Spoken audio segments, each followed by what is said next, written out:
শ্রীকৃষ্ণ শ্রীকৃষ্ণ শ্রীকৃষ্ণ। শ্রীমদ্ ভগবদ গীতা 10ম অধ্যায় বিভূতি যোগ। ভগবান অর্জুনের প্রশ্নের উত্তর দিতে 7ম অধ্যায়, 8ম অধ্যায়, 9ম অধ্যায়ে তার অনেক বিভূতির কথা তিনি বলেছেন। 10ম অধ্যায়ে তার প্রশ্নের অপেক্ষা না রেখে তিনি বললেন, হে অর্জুন, আমি যা সব বলেছি সেগুলির আবার পুনরায় তোমাকে ভালোভাবে বিস্তারিত বলছি, তুমি শোনো। এবং তিনি তার সেই বিভূতি, তার যোগ ঐশ্বর্যের কথা তিনি বর্ণনা করলেন। এবং তিনি এত কারুণিক, তিনি বললেন যে প্রিয় ভক্তগণ সদা আমার সঙ্গে যুক্ত থাকে এবং অতি প্রীতির সঙ্গে আমার ভজনা করে, প্রীতির সঙ্গে, অর্থাৎ তারা প্রাকৃত বস্তুর দিকে কখনো ভগবানের কাছে চায় না, প্রাকৃত বস্তুর প্রতি তাদের মন আকর্ষিত হয় না। তারা অপ্রাকৃত প্রেমে, অপ্রাকৃত প্রীতির দ্বারা ভগবানের, কেবলমাত্র ভগবানকে চাই। আমি কেবলমাত্র ভগবান ছাড়া অন্য কিছু বোঝে না তারা। তো সেইরকম পরম ভক্তগণের তিনি কি করেন? দদামি বুদ্ধি যোগম, তাদের বুদ্ধিকে স্থির করে দেন। কশ্চিৎ ধীর অপ্রত্যগান, কোনো কোনো ধীর সে অন্তরাত্মাকে দর্শন করে, সেরকম তিনি কি করেন? তার আমাদের যে বুদ্ধিগুলি আছে, ব্যবসায়িক বুদ্ধি, অবসায়িক বুদ্ধি, দুর্বুদ্ধি, সৎবুদ্ধি, নানা রকম বুদ্ধি তো আমাদের বুদ্ধির সীমা নেই। তো সেই বুদ্ধিকে কি করেন? বিবেক অবিবেক বিচারপূর্বক কোনটি কর্তব্য কোনটি অকর্তব্য তার বিচার যদি আমরা করতে পারি, তাই জন্য আমাদের বুদ্ধি কি করেন? স্থির করে দেন, আমাদের বুদ্ধিকে সুন্দর করে দেন এবং তার প্রতি যাতে বুদ্ধি আকর্ষিত হয় এবং সেখানের সঙ্গে লগ্ন থাকে, তার জন্য তিনি করেন। মাম উপজান্তিতে।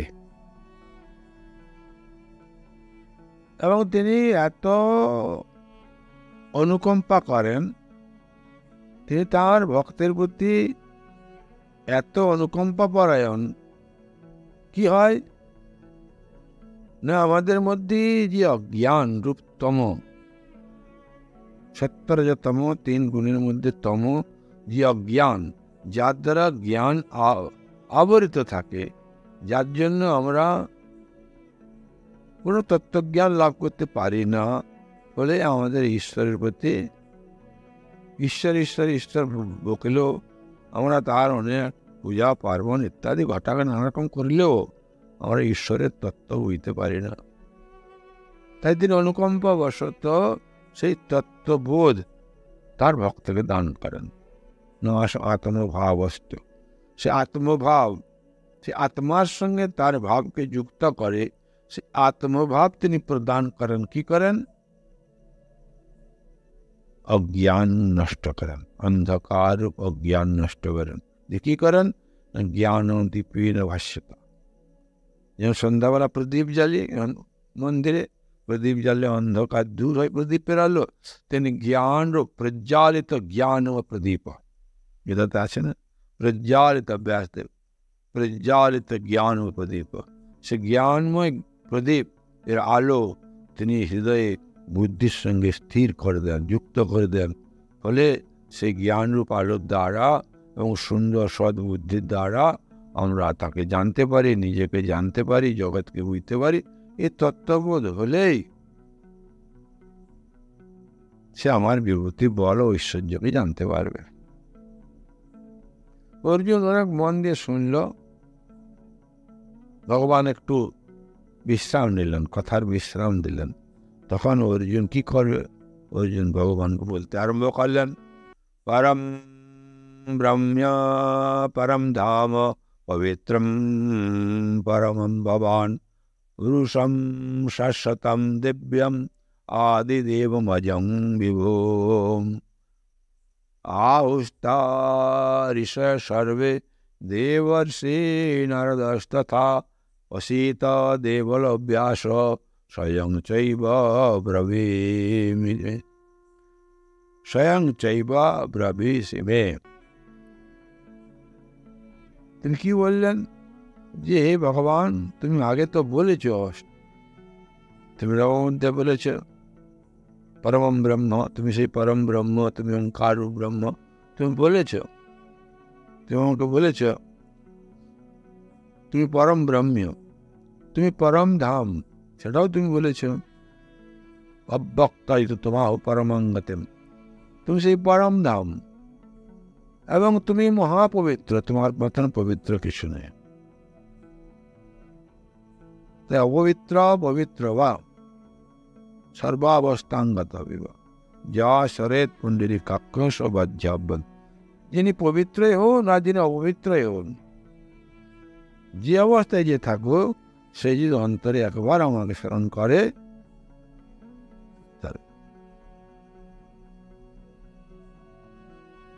সে বাহ্য এবং অন্তর দুই শুদ্ধ হয়ে যাবে।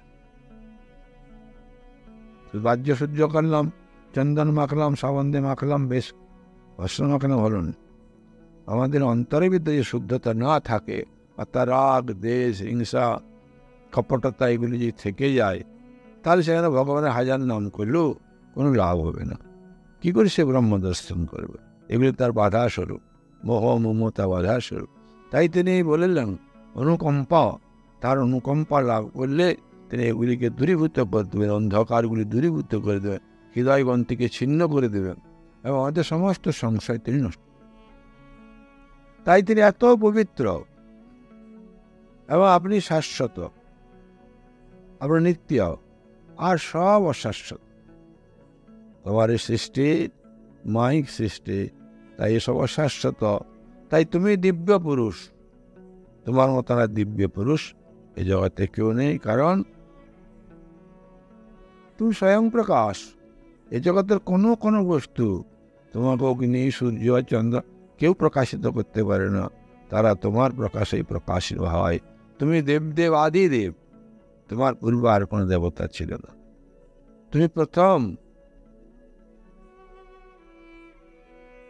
মায়া মনুষ্য রূপে আবির্ভূত হয়েছিল, তুমি তাই আদিদেব এবং তুমি অজ, অর্থাৎ তুমি জন্মরহিত। যার জন্ম হয়নি তার মৃত্যু আসবে কোত্থেকে? জন্ম নিতে মরবে।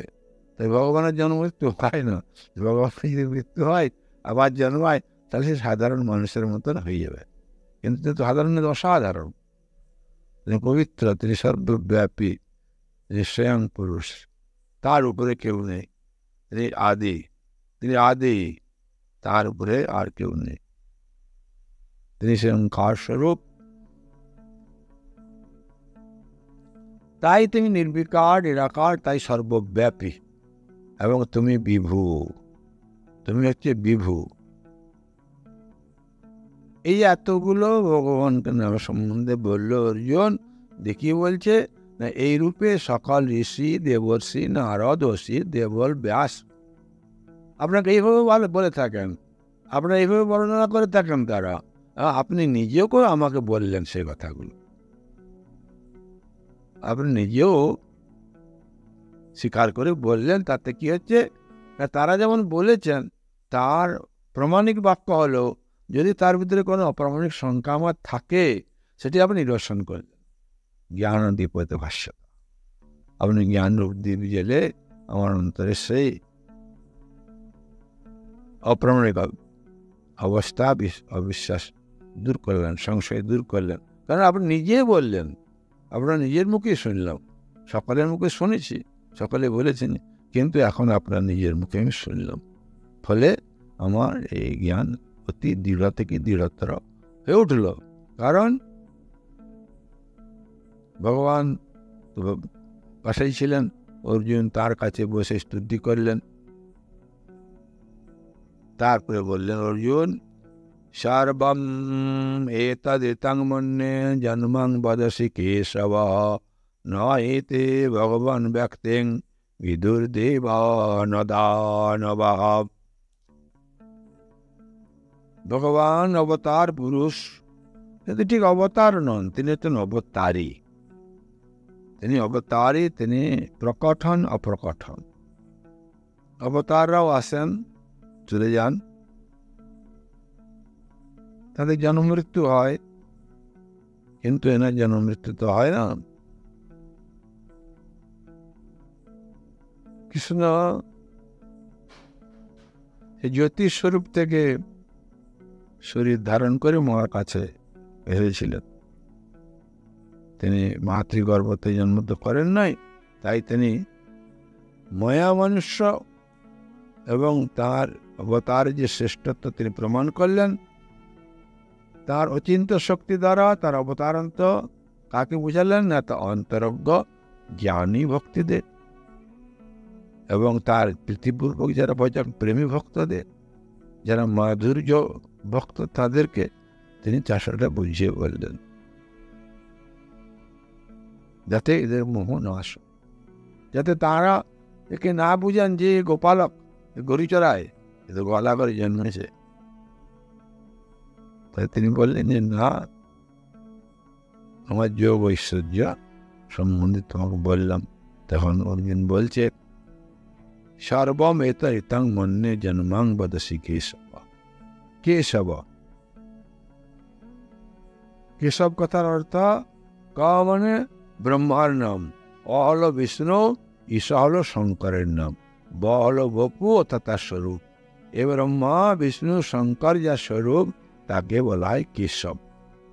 এখানে অর্জুনের কেশব বলার অর্থ এই যে আপনি জগতের সৃষ্টি, স্থিতি এবং সংহারকারী।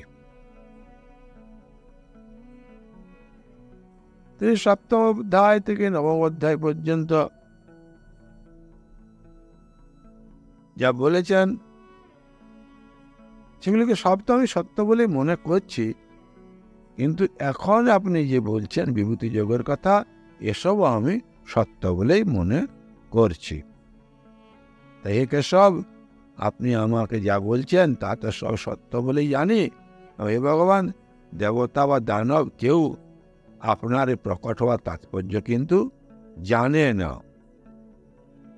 অর্থাৎ আপনি সবকিছু স্রষ্টা, পরিচালক, আপনি ছাড়া কেউ এরূপ হতে পারে না। আপনার এই যে জন্ম অর্থাৎ এই যে আবির্ভাব, এটা যে দেবতাদের প্রতি অনুগ্রহের জন্য আপনার যে আবির্ভাব, তা দেবতাগণও জানেন না। আর অসুরগণের জন্য নিগ্রহের জন্য আপনার যে আবির্ভাব, তা অসুরগণ অবগত নয়, কেউ জানে না। আপনার এই জন্ম রহস্য কেউ জানে না, পিতা মাতা পিতা কেউ জানে না, বোঝে না। আপনি যখন আমাদের কাছে আপনার সেই জন্মের রহস্য বললেন, আপনি কে, কতটা, কিরূপ, আপনার মুখ থেকে শুনে আমরা সত্য জ্ঞান লাভ করলাম। কারণ আপনি তো আগেই বলেছেন চতুর্থ অধ্যায়ে, আমার এবং তোমার জন্ম বহুবার হয়েছে, কিন্তু সেই সব জন্মের কথা তোমার মনে নেই, আমার মনে আছে। উপনিষদ বলছে যে তিনি সর্বজ্ঞ, তিনি সর্বজ্ঞ, তিনি সর্বশক্তিমান, আদি অন্তরহিত। সুতরাং তিনি যতবার অবতার গ্রহণ করেছেন, যতবার জগতে এসেছেন, তার সবই মনে আছে। কিন্তু এই আমরা জীবরূপে যত গ্রহণ করেছি, আমরা আগে কি ছিলাম, পরে কি হব, আগে আমাদের কে সঙ্গে ছিল, পরে কে সঙ্গে থাকা, এ আমাদের হুঁশ নেই, থাকার কথাও নাই। আমরা থেকে ভগবান নন। আমরা ভগবানের অংশ হলেও আমরা ভগবান থেকে বিচ্যুত হয়ে আছি। কারণ আমি স্বয়ং নিজেকে সংসারের সঙ্গে যুক্ত করেছি, স্বয়ংকে স্বয়ংয়ের সঙ্গ থেকে আমি বিয়োগ করেছি, ডিভোর্স, ডিভোর্স।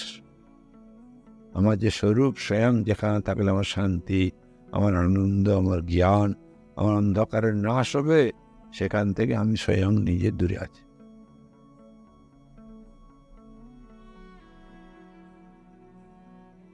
আমি স্বয়ং কার সঙ্গে আছি? না, এই মাইক জগতের সঙ্গে। তাই এখানে যা কিছু সব মায়াময়, তাই আমার স্বয়ং দূরে থাকার জন্য তুমিও দূরে। তুমি বলছো কি আমার ভক্ত হও, আমার ভক্ত হও।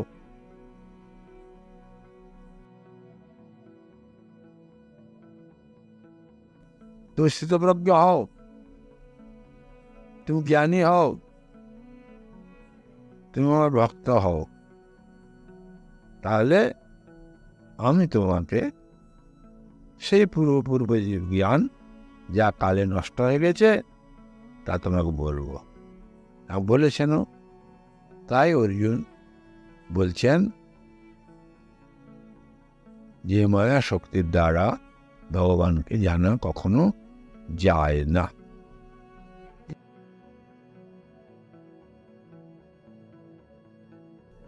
তাই অর্জুন বলছেন, স্বয়ং এবাত্মনম আত্মানং বেত্ত তং পুরুষোত্তমম ভূত ভাবন ভূতেশ দেবদেব জগৎপতে।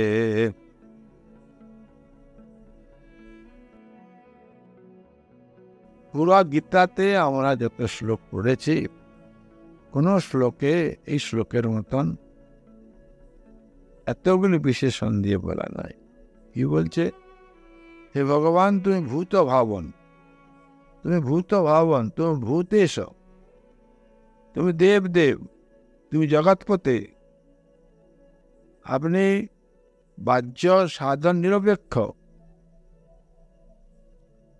নিরতিশয় জ্ঞান এবং ঐশ্বর্য বলাদি শক্তি বিশিষ্ট এবং নিরুপাধিক। আপনি স্বয়ংই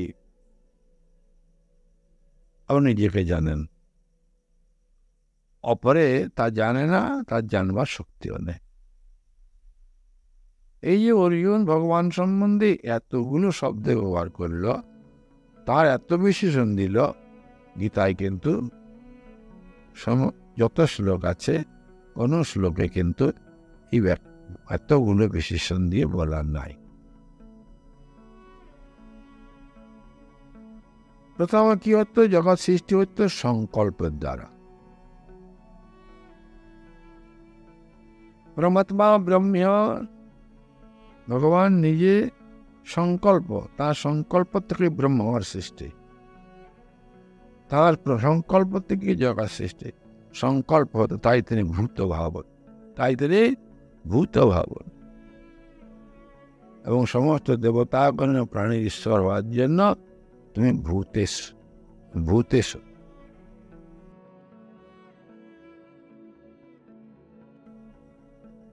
আর এই স্থাবর জঙ্গম যত জগতে যা কিছু আছে সকলের প্রতিপালনকারী, তুমি সকলকে প্রতিপালন করছো, তাই তুমি জগৎপতি। এভাবে অর্জুন আমরা পঞ্চম অধ্যায় পাব। তিনি সপ্তম অধ্যায় শেষে অষ্টম অধ্যায়ের প্রথমে তিনি বলেছেন যে সকল পুরুষ যে উত্তম, ত্রিলোকে এবং বেদে তাকে পুরুষোত্তম নামে বলা হয়েছে। তিনি পুরুষোত্তম।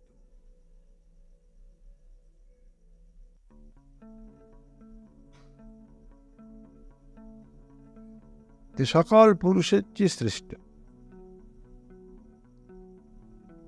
তিনি পর। তাই অর্জুন গদগদ কণ্ঠে ভগবানের প্রশংসা করছেন, তার স্তুতি করছেন।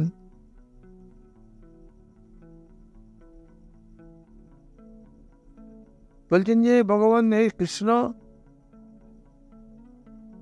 তুমি কেবলমাত্র নিজেই নিজেকে সম্পূর্ণ জানো, নিজেই নিজেকে জানার জন্য তার কোনো প্রকৃত সাধনের প্রয়োজন হয় না। তিনি সাধন নিরপেক্ষ, সেটা নিজেকে জানেন। নিজেকে জানতে তার কোনো বৃত্তির প্রয়োজন নাই এবং বৈকরণের প্রয়োজনও নাই, কারণ তার কোনো শরীর ও শরীর ভাবও নাই। তাই করণ নিরপেক্ষ, করণ সাপেক্ষ নয়। তাই ভগবান কাছে অর্জুন এখন প্রার্থনা করছে যে তুমি আরো বিস্তার হবে, আরো ভালো হবে, তুমি আমাকে বলো।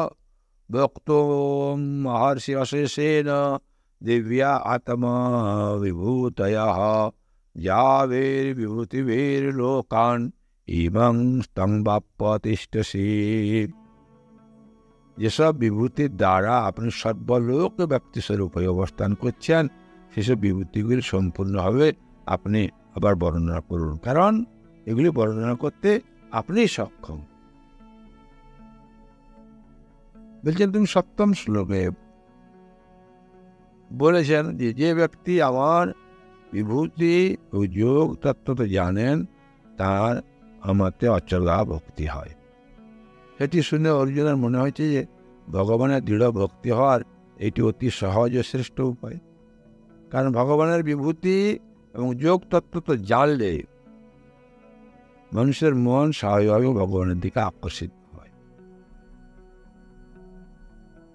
তাই নিজের কল্যাণ কামনা করে এবং কল্যাণের জন্য ভক্তি তার শ্রেষ্ঠ উপায় বলে মনে করেছে অর্জুন। তাই অর্জুন বলছেন যে বিভূতির দ্বারা আমি সমগ্র লোকে পরিব্যাপ্ত অবস্থান করছেন, সে অলৌকিক বিশেষ বিভূতিগুলি আমাকে আবার বিস্তারিত হবে বলুন। কারণ আপনি যে বিভূতির কথা বলেছেন সেগুলি জানার ফল হলো দৃঢ়ভাবে ভক্তিযোগ হওয়া। তাতে আমিও আপনার সেই সমস্ত বিভূতিগুলি জানতে চাই, যাতে আপনাতে আমার ভক্তি দৃঢ় হয়। আপনি বলুন, যেন বাকি কিছু না থাকে, সম্পূর্ণ হবে। সেই সব বিভূতি দ্বারা আপনি সর্বলোকে ব্যাপ্তি স্বরূপে অবস্থান করছেন, সেই বিভূতি সম্পূর্ণ হবে আপনি বর্ণনা করতে যেহেতু সক্ষম, সেহেতু আপনি আমাকে সেগুলি বলুন। কথাং বিদ্যামহং যোগেন ত্বং সদা পরিচিন্তয়ন কেষু কেষু চ ভাবেষু চিন্তয়সি ভগবন ময়া।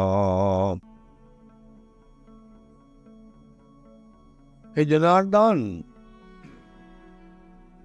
হে যোগেশ্বর, কি রূপে সতত আপনার চিন্তা করলে আমি আপনাকে জানতে পারবো, সেটা আমাকে বলুন। কোন কোন বস্তুতে কিভাবে আমরা ধ্যান করব? এই জগতে যেসব বস্তু আছে তার মধ্যে শ্রেষ্ঠ যে বস্তুগুলির মধ্যে ধ্যান করলে, আপনি সর্বব্যাপী, সবার ভিতরে আছেন, কিন্তু বিশেষভাবে যেখানে আছেন সেগুলি চিহ্নিত করে আমাকে বলুন, যেগুলি ধ্যান করলে তার ভিতর দিয়ে ধ্যান আপনার কাছে উপস্থিত হবে, আপনাকে জানতে পারবো। সেই কথাটি আমাদের বলুন। কিভাবে বলবেন? বিস্তারেণ আত্মনো যোগং বিভূতিং চ জনার্দন ভূয়া কথা তৃপ্তিরে ছিন্নতো নাস্তি মে অমৃতম। আপনার সর্বজ্ঞতাদি ঐশ্বর্য এবং যেসব বস্তু অবলম্বন করে আপনাকে ধ্যান করা যায়, সেসব বস্তুর ভিতর দিয়ে সরাসরি আপনার ধ্যান তো করা যাচ্ছে না, তার কোনো মাধ্যম দরকার। তো সেই জগতে যত বস্তু আছে তার মধ্যে কোন কোন বস্তুর মধ্যে ধ্যান করলে সেই ধ্যান অবলম্বন বস্তুসমূহ আপনাকে জানতে পারবো, এবং বস্তুসমূহ আমার কৃপা করে পুনরায় সেটা বিস্তারে বলুন। এর কারণ আপনার কথামৃত পান করে আমার পরম তৃপ্তি হচ্ছে না। আপনার এতদূর আমি কথা শুনলাম, সব বুঝলাম, সব সত্য বলে মনে করলাম, কিন্তু আমার তৃপ্তি হচ্ছে না। কারণ জগৎ তো তুমি পরিব্যাপ্ত হয়ে আছো, তোমার যোগ ঐশ্বর্যের কথা বলছো ঠিকই, তো কিসে কিসে ধ্যান লাগাবো হবে? যেভাবে বলেছ এখন সেগুলো আরো বিস্তার করে বলো, আরো বিস্তার করে সুন্দর করে বলো যে এই জায়গা তোমার বিভূতি বল ঐশ্বর্য অধিক আছে, আমি সেগুলি দান করলে সে ধ্যানের বস্তু কৃপার দ্বারা আমি তোমাকে সম্পূর্ণভাবে জানতে পারব। হরি ওং তৎসৎ। ভগবান অর্জুনের কথা শুনলেন এবং অর্জুনকে তিনি এরপরে তার বিশেষ কথাগুলি বলবেন, যা জগৎবাসী জেনে তাকে লাভ করবার চেষ্টা করবে, যাকে জানলে যিনি এত পবিত্র, তিনি আমাদের হিতে জাগরত হলে আমাদের অন্তরও পবিত্র হয়ে যাবে। সাধনের একমাত্র উপায় হচ্ছে, একমাত্র ফল হচ্ছে অন্তরের পবিত্রতা।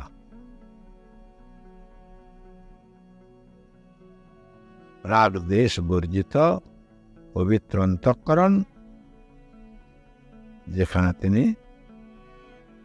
দর্শন দেন, তার দর্শন পাওয়া যায়।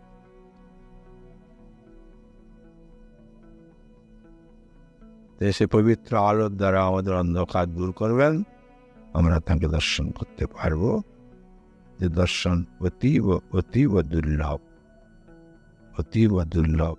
বহু নাম জন্ম নাম অন্তে, বহু বহু বহু বহু জন্ম জন্ম করলে, জন্মালে নয়, বহুবার জন্মেছে, কুকুর ছাগল ঘোড়া মানুষ, বউ ছেলে মেয়ে, টাকা পয়সা ঘর বাড়ি, এগুলি তখন আমার প্রিয় ছিল, তাই আমি জ্ঞানী হতে পারিনি। বহু নাম জন্মে, বহু বহু জন্মে, ওগুলো সব ত্যাগ করে কেবল তোমার প্রিয় হয়েছিলাম। তাই তুমি বলেছিলে আমি জ্ঞানীর আত্মা, জ্ঞানীর আমার আত্মা, উভয় আত্মা একই আত্মা। সেই অদ্বৈত দর্শন কিভাবে হবে, কিভাবে তোমার কোন কোন জায়গায় কিভাবে তুমি দৃঢ়ভাবে রয়েছে সেটা বিস্তার করে আমাকে বলো। এই প্রার্থনা জানালেন।